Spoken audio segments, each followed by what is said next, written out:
So this is called मैब flow. इसको करने के लिए वाहिद कीवर्ड जो इस मैजिक को ऑन कर देता है वो है मैब, यानी आपकी पोर्ट के अंदर जो कीवर्ड डाला जा रहा है वो है मैब का। ये वो तमाम ज़ाब्ते की कमांड्स हैं जो चाहिए ही चाहिए हैं। इसका होना या ना होना ये फैसला करेगा कि ये मैब फ्लो है या मैब फ्लो नहीं है। सो वी आर राइटिंग मैब, hence the port is eligible to trigger MAC authentication bypass।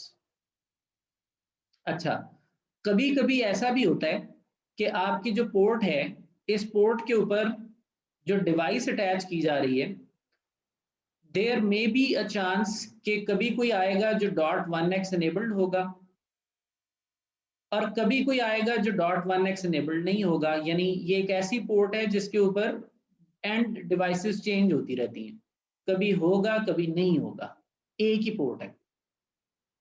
तो क्या करें? तो हम ये कर सकते हैं कि हम उस पर मैब एनेबल रहने दें। .1x तो हमने वैसे ही इनेबल कर दिया, इट मींस दोनों तरह के फ्लोज इनेबल हैं। अब यहां हम ये कह रहे हैं कि ऑर्डर ऑफ ऑथेंटिकेशन क्या होगा। ऑर्डर ऑफ ऑथेंटिकेशन में हम कह देते हैं कि पहले मैब और उसके बाद .1x। पहले मैप पे ट्राई कर लीजिए, अगर मैप के जरिए कोई ऑथेंटिकेट हो जाए तो उसको थ्रू कर दें, और अगर मैप के जरिए कोई ऑथेंटिकेट नहीं होता तो उसके लिए .1x किक इन कर दें। .1x किक इन करने का क्या मतलब है कि उसको ईप के जरिए पुकारना शुरू कर दें। हो सकता है उसके पास ईप हो, इसीलिए वो मैप के जरिए ऑथेंटिकेट नहीं हुआ इससे, उसका मैक आइस में नहीं डाला हुआ एडमिनिस्ट्रेटर ने, क्योंकि एडमिनिस्ट्रेटर चाहता है कि वो पीसी मैक से नहीं बल्कि यूजर नेम पासवर्ड से ऑथेंटिकेट हो। सो आप दोनों एनेबल कर देते हैं ऑर्डर में। पहले मैप चेक कर लो ताकि मैप वाले लोग अगर मैक मिल जाए तो मैप पर ही ऑथेंटिकेट हो जाए, अगर मैप से ऑथेंटिकेट नहीं होते तो फॉल बैक करो और .1x को ऑन कर दो और ईप की ट्रांजैक्शन करने की कोशिश करो। तो ये हमने ऑर्डर में डिफाइन कर दिया। उसके बाद एक बड़ी कॉन्ट्राडिक्टिंग सी स्टेटमेंट दे रहे हैं हम, और हम लिख रहे हैं कि ऑथेंटिकेशन का ऑर्डर में तो मैप पहले है, .1x बाद में है, प्रायोरिटी में .1x पहले और मैप बाद में। तो ये दो कमांड हैं ही क्यों, एक ही काफी थी। ये ऑर्डर क्या हुआ और ये प्रायोरिटी क्या हुआ? तो देखिए, ऑर्डर का काम ये है कि पहले मैप ट्राई करो, अगर ये कमांड डली हुई है तो ही मैप ट्राई किया जा सकता है। अगर ये कमांड ही आपने नहीं दी हुई और फिर आप ऑर्डर मैप और .1x दे भी दें तो क्योंकि मैप इनेबल नहीं है पोर्ट पे, वो सीधा .1x ही टर्न ऑन करेगा। ये कमांड तो चाहिए है to use this map function. So map हमने दी हुई है कमांड, उसके बाद हमने बोल दिया कि मैप का जो ऑर्डर है उसमें पहले आप मैप ट्रिगर कर दो, ऑथेंटिकेटर ट्रिगर कर देगा। प्रायोरिटी में .1x पहले लाने का मकसद क्या है? आप ये भी लिख सकते थे मैप एंड देन .1x। तो फिर इन दोनों कमांड्स का क्या मकसद है? इसमें भी मैप और .1x, इसमें भी मैप और .1x, फिर दो अलग अलग हैं ही क्यों?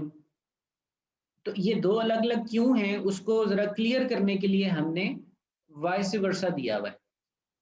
ऑर्डर मैप का मतलब है मैप से पहले ऑथेंटिकेशन की कोशिश पूरी करो, वो शुरू हो जाएगा काम। लेकिन क्या हुआ कि अगर एक पोर्ट के ऊपर एक शख्स आके कनेक्ट होता है और वो .1x है, .1x है, तो उसका क्या मतलब है? पहले जब वो मैप पर जाएगी बात और वो पीछे आई से मुखातिब होगा ऑथेंटिकेटर, तो इसकी बात बन जाएगी, क्योंकि ये वैसे ही .1x है और इसने मैप के जरिए ही ऑथेंटिकेट होना था। इसकी ऑथेंटिकेशन हो जाएगी सक्सेसफुल और जो ये चाहता है वो हो जाएगा। फाइन, इस प्रायोरिटी की कमांड को भूल जाएं इस केस में, इसका कोई काम नहीं था इस केस में। अच्छा, अब क्या होता है कि इसी पोर्ट के ऊपर एक पीसी आके अटैच होता है और वो पीसी .1x केपेबल है, another PC which is .1x capable, port वही है। और कॉन्फ़िगरेशन भी वही है, आपने ऑर्डर में पहले मैप रखा हुआ है। अब क्या होगा कि स्विच ने तो वही काम करना है, सबसे पहले उसने मैप ऑथेंटिकेशन ट्रिगर कर देनी है, लेकिन इसी असना में इस पीसी से ईप का फ्रेम आ जाएगा, EAPOL स्टार्ट फ्रेम। रिमेंबर हमने ये पढ़ा था कि EAPOL स्टार्ट फ्रेम पीसी की तरफ से पुश कर दिया जाता है। अगर ईप ओवर लैन स्टार्ट फ्रेम मौसूल हो गया तो फौरन से मैप को छोड़ दिया जाएगा, भले वो ऑर्डर में पहले है। .1x को प्रायोरिटी दी जाएगी क्योंकि ये पीसी .1x का स्पीकर है, ये कंप्लाइंट सप्लीकेंट है, इसने मैप के जरिए नहीं ऑथेंटिकेट होना, तो ये काविश जाया जाएगी। लिहाजा फौरन से मैप रोको और .1x को प्रायोरिटी दे दो क्योंकि इसने EOL स्टार्ट फ्रेम भेज दिया है। तो ये काम है प्रायोरिटी का। सो एक ये क्लस्टर है पोर्ट के ऊपर, एक ये कमांड फैमिली है, मैप है, देन ऑथेंटिकेशन ऑर्डर है, और ये कमांड तो हमने लास्ट टाइम भी डिस्कस कर रखी है, authentication host mode single host, यानी एक मैक ही एलिजिबल है to get authenticated, not more. अगर ज्यादा होंगे तो फिर मल्टी होस्ट या मल्टी ऑथ की ऑप्शन है, और अगर आपने आईपी फोन और जो पीसी है उसको अलग अलग ऑथेंटिकेट करना है तो फिर हम इसका मोड मल्टी डोमेन कर देंगे सिंगल होस्ट की बजाय। So it depends upon case to case. हमने क्या फैसला किया था कि we will go for NAC enablement, जिसके अंदर हमने सिंगल होस्ट और हाई सिक्योरिटी को लेकर चलना है। तो हमारी पोर्ट की प्रोविजनिंग कैसे होगी? फिर स्विच पोर्ट मोड एक्सेस, सबसे पहले जिस भी वीलैन में आप इसको डालना चाहें डाल दें, पहले switch port access VLAN, spanning tree fast कर लिया। अच्छा जी, इसके बाद अब हम इसमें .1x यानी NAC network admission control enable करेंगे, और ऑथेंटिकेशन पोर्ट कंट्रोल ऑटो।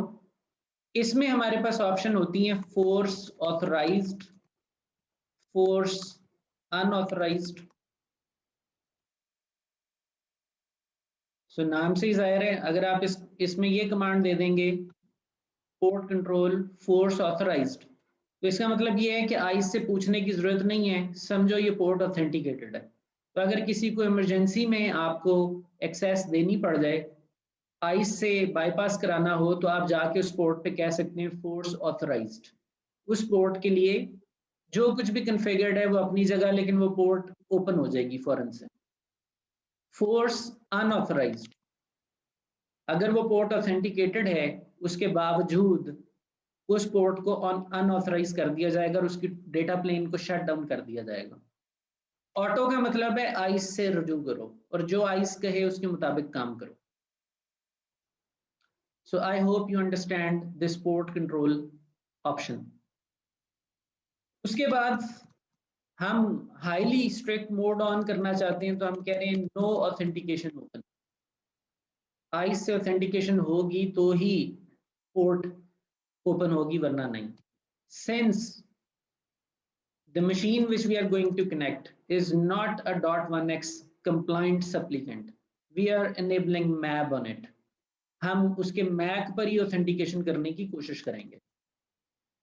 उसके बाद authentication order MAB and then .1x, whereas authentication priority .1x and then MAB. You know why? Or authentication host mode is single host. This is the configuration जो कि हमें अब port के अंदर चाहिए। This is port level configuration.